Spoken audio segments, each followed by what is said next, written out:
Picture Howard Hughes in the 1920s, cutting a striking figure in his leather jacket, wild eyes, and an obsession for perfection.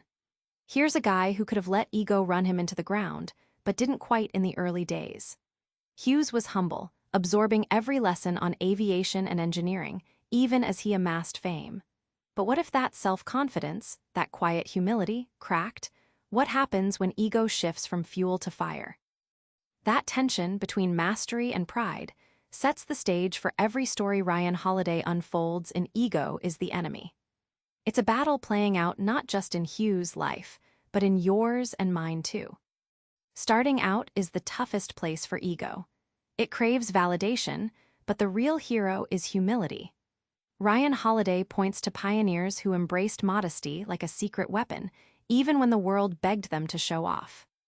Howard Hughes didn't start as the legend Hollywood made him out to be. In the 1920s, Hughes lived mostly in workshops and test flights, quietly learning from mechanics and engineers. Despite growing fame, he kept a low profile, letting the work speak.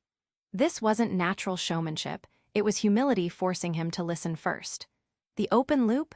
You suspect that this balance won't last forever. Think of ego like wearing distorted sunglasses. When you're new and learning, ego's glare blinds you to feedback and cracks the lens of reality. You see yourself bigger, better, when in fact you're fumbling. Those sunglasses warp every critique and inflate every minor win, confusing you more than guiding you. But here's the kicker. Those who put ego aside can sit in the harshest classrooms without flinching. They absorb slights, rejections, and failures like sponges. It's invisible patience.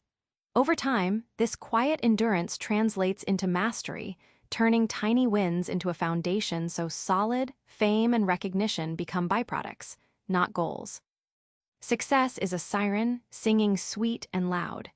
Ego loves to drink that melody in, but Holiday warns it's a trap. The story flips. What once felt like a boost now becomes a prison. Katharine Graham inherited the Washington Post but was plagued by self-doubt. When success hit, her ego started whispering poisonous lies. She was invincible, infallible. That arrogance cost her patience and judgment during the Pentagon Papers crisis. Her near-public fall was catapulted by the very ego hunger that success had fueled. The open question, can ego be redirected? Picture ego as a snake coiling tighter the more you feed it. Success is the meal, glorious and tempting, but the snake doesn't digest, it only squeezes. Each victory feeds itself, tightening control and limiting vision. Soon, the snake chokes insight, humility, and the ability to pivot, key survival traits. The surprising solution? Graham's redemption didn't come from power plays, but from refocusing on purpose, serving truth over ego. This mental reset deflated the snake just enough to let her lead wisely. The insight: higher goals crush ego's itch by redirecting your energy. Failure isn't just a setback, it's ego's greatest enemy. Yet ego loves to make that pain personal, lethal even. Holiday's examples show how the battle with ego during failure shapes if you crumble or come back stronger. Early in Bill Belichick's coaching career, he was fired brutally from his first head coach job in Cleveland. Ego wanted him to implode, to sour on the sport forever. But instead, Belichick swallowed pride and watched, learned, and crafted strategies quietly on the sidelines. That moment of failure became the seed for one of the NFL's greatest dynasties. The open loop? How exactly does ego turn from enemy to fuel? Imagine ego as a magnifying glass over failure. It doesn't make the failure smaller or easier. It explodes every stumble into a supernova of shame and despair.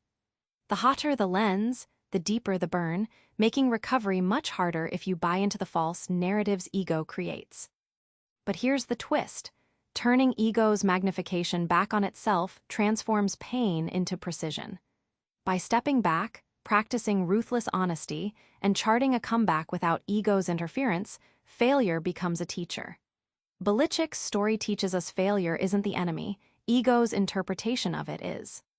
What if the real triumph isn't applause or fame, but invisibility? Holiday unpacks how some of history's giants did their biggest work far away from the spotlight. because ego craves adoration and fame like a drug. Eleanor Roosevelt stood in the shadow of a powerful husband and a turbulent era. But rather than seeking public glory, she committed to painstaking, anonymous work, writing thousands of speeches, championing civil rights quietly. Her ego didn't demand a throne, it demanded impact. The surprising truth?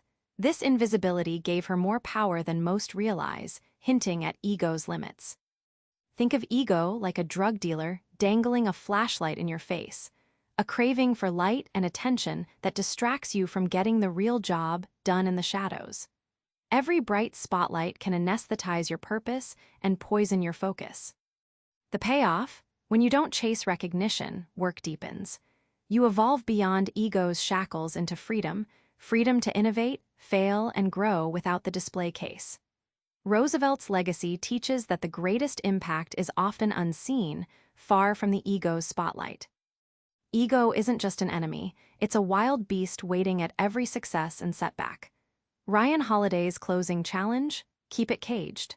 Channel it, don't feed it, because when restrained, ego can power greatness instead of destruction. Holiday draws on stoic giants like Marcus Aurelius, who fought ego with relentless self-examination.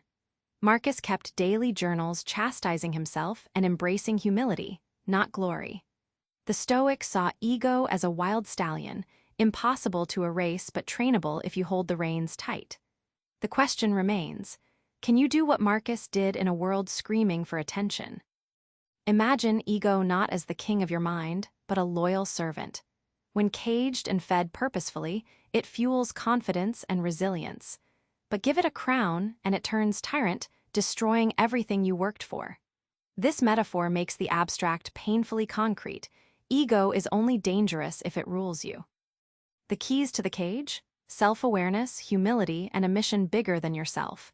Work these daily, and ego stays contained. Holiday's final insight: the battle with ego isn't a one-time fight, it's ongoing custody. Win it, and you unlock the truest form of mastery. Remember Howard Hughes in that noisy workshop, focused and humble despite all the noise. It wasn't flashy ego that got him off the ground, it was quiet, unrelenting effort over years. This book teaches you don't have to be your own worst enemy. Trap that ego, channel it, and watch how failure, success, and anonymity become allies, not threats. So next time you feel your ego swell, try this. Pause, ask, what's my purpose right now? Is this about me or something bigger? That's the cage key Ryan Holiday wants you to hold. Subscribe for more book summaries like this one.